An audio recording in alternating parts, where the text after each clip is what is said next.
injuries for today. Armstead will not practice, foot ankle, Sampson, quad and Achilles won't practice, Greenlaw, calf limited, Ferret, knee limited. That's all I got today. Go ahead. Is the Sampson quad, when did that injury? On Monday. I don't think you have to disclose Mitchell, McKivitz, or Alshire, but would they be limited or full? I don't have to disclose them. I have no idea.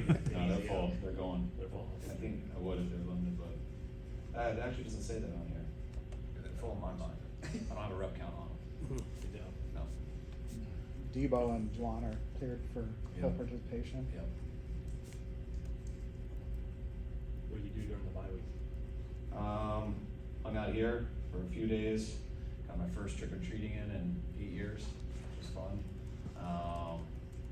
Went away with the family for 2.5 days, and then just sat around and watched football like a fan on Sunday.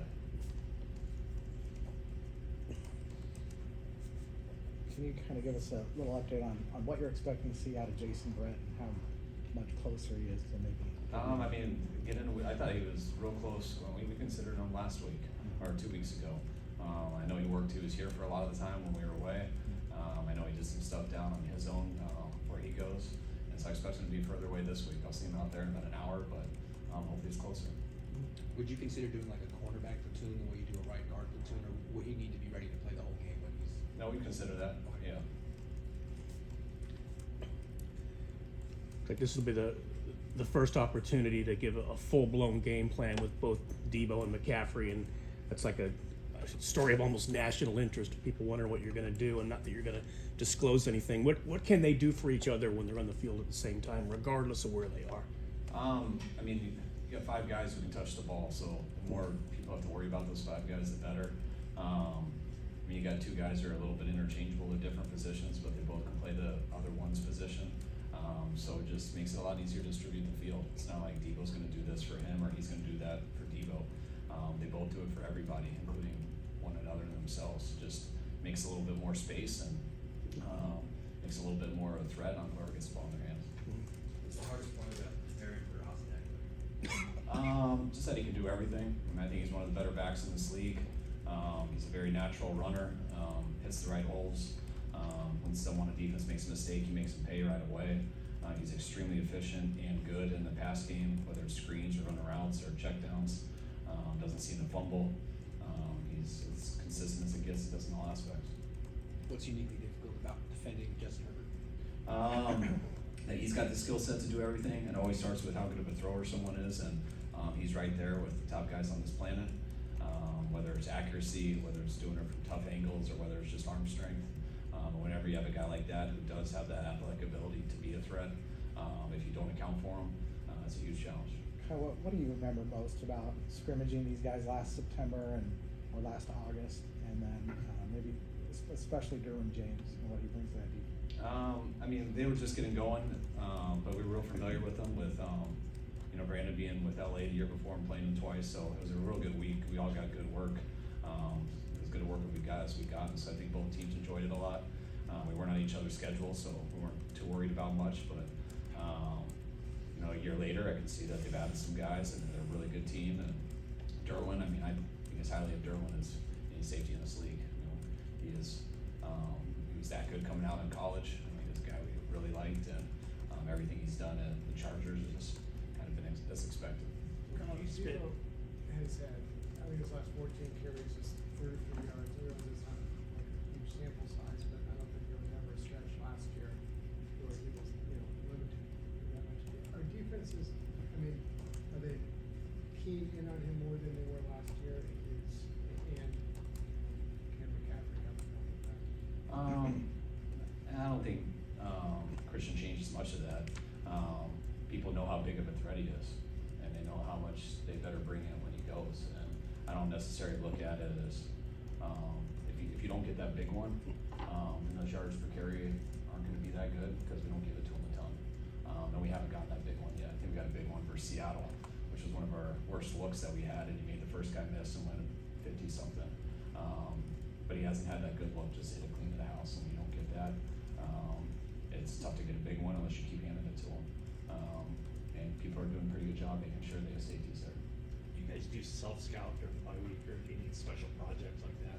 I mean, every guy has their own area, so they always go specifically in that area for 2 days and just, update on any tendencies, things like that, but it's also stuff I get every week on a printout from analytics, from just what we do, and, you never stop self-scouting. Do you generally find that the bye week doesn't make that much of a change in how you approach things, that what you find out during the bye week is things you already knew?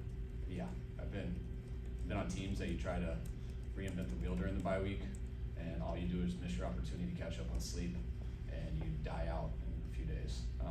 I feel with players and coaches, the best thing you can do is get away.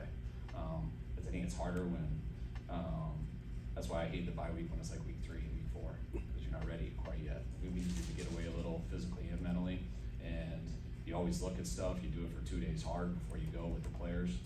And when you're alone for that long, you always have airplane rides or stuff you look at, but the main thing is when you come back, you're itching to come back, and people are itching to get you out of their house too, and it's not really how you felt the day before the bye week. And so everyone's got a lot of energy, and they're fresh to go, and we're ready to grind again. You mentioned about 4 weeks ago that Ayuk was playing great football despite the numbers not being there. In the last 4 weeks, he's really broken out. What did you see that implied that he was going to break out soon? Just how he looked on every play, just the routes he was running, how he was separated, how he was blocking, how good he seemed. I mean, guys go through ups and downs throughout years always, whether it's physically or mentally, but you know, I did think Atlanta was probably his best game of the year going up to that time, and I think he's passed that the last 2 games. So that happens with a lot of players. I mean, you can't see it on TV, but when you get to see the coach's copy and you just isolate on people, then you can know really who's playing well and not. If not, like when I sit and watch it at home all day Sunday on the Red Zone channel or whatever, you know who's making plays, but that doesn't tell you who's always playing well. Cal, I don't think we got to talk to you since the Jeff Wilson trade. How hard was that for you? We know how you're fitting for Wilson. Extremely hard. That was one that not happy about, excited about, but something I truly understand that I think was the best for the team. I mean, we got a lot of running backs here who do some stuff. Jeff has been, exactly what I want for a Niner. And he's helped us in every situation possible. We got that opportunity to bring in Christian, Elijah coming back. We got a lot of other guys in the depth chart that give us depth. Not that made Jeff expendable by any means. I didn't think it would happen at all, because usually it doesn't. But the team wanted him really bad. And when they did, it moved it up enough to where even though I was hoping it wouldn't, because I want him here this year, when you look at the future and stuff and how many games are left and what our roster's like, you gotta make the best decision that isn't always right now, it's both. And for us to get a draft pick that we do need, give some of these other guys opportunities that they don't need yet because we are healthy, but I do think it's the right thing for us in the long term. Jeff was good as a pass catcher out of backfield. Where's Elijah in that phase of his game? Elijah has the capability to be just like that. I think it's tough to do that when when he's had the injuries he's had. And there's just a skill set that takes time to develop and stuff through training camp, OTAs, practice, the quarterback, the looks. But even if you watch Elijah on his routes and stuff, his checkdowns, he's been very serviceable in the past game, and serviceable is good. But the more Elijah plays, the more reps he gets and stuff, he can be very good at that. What was it like seeing, Jeff and also Raheem Mostert? I don't know if you had a chance to watch him this weekend, but just seeing those guys with McDaniels, is it weird, and also knowing you're going to face him later this year? Yeah, I told Jeff make sure that he doesn't play against us. He smiled. I don't think he'll stick with that. He can miss one game though. I'm used to seeing him throughout the year. I watch those guys a lot.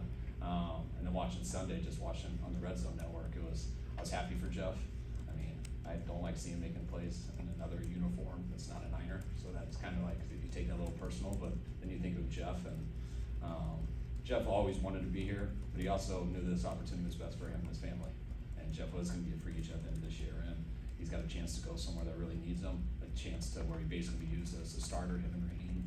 And something that if he keeps doing what he did for us, him and his family are going to be in a much better situation at the end of this year. So it was really cool to watch him do for them, for Jeff, what he's done for us. Debo Samuel is a special athlete catch. Juwan Jennings is a special route runner, as you said.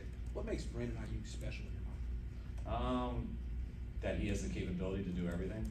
I think that's why his draft status is where it is. He's got the speed to run by someone, he's got the cutting ability and the hips to separate, he's got the length to catch balls when people are on him, and he's not scared to run after it, so, he's got the ability to do all of it. Kyle, Commissioner Gibson, has he exceeded your expectations? I mean, in fact, I guess maybe it's two questions, is he still there with Jimmy Ward back? Yeah, I was with Gip in Cleveland, so like I was so excited when we had to look into the market when we had injuries and he was still out there. But and I played against him probably last when he was at Chicago, and it was the same guy I remember in Cleveland. So I thought there was a really good player out there, which I was surprised by. And then when they're available and stuff, you're like, all right, what's happened? So you don't know. But since he's been here, he's looked like the guy that I've always seen, and since the games have started, he's done exactly that, and it's been a very good ad for us. All right, guys, appreciate it. Locker room's open. Thank you. All right, thanks, guys.